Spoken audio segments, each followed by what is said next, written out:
সবাই তখন ঘুমে আচ্ছন্ন। ঠিক সেই মুহূর্তে কেঁপে ওঠে জাপানের উত্তর পূর্বাঞ্চল। স্থানীয় সময় রাত 11টা 15 মিনিট। 7.6 মাত্রার শক্তিশালী ভূমিকম্প আঘাত হানে দ্বীপ এলাকা হানসুর আওমোরিতে। আকস্মিক কম্পনে আতঙ্কিত মানুষ রাস্তায় নেমে আসেন। ঝাঁকুনির তীব্রতায় বহু বাড়িঘরে ফাটল ধরে।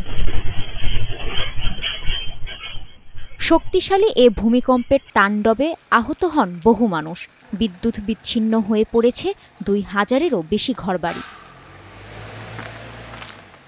ভূমিকম্পের পরপরই স্থগিত করা হয় ট্রেন পরিষেবা ব্যবস্থাও। এছাড়া একটি আবাসিক ভবনে আগুন লাগার তথ্য আছে। ক্ষয়ক্ষতির পূর্ণ তথ্য এখনও প্রকাশ করেনি কর্তৃপক্ষ।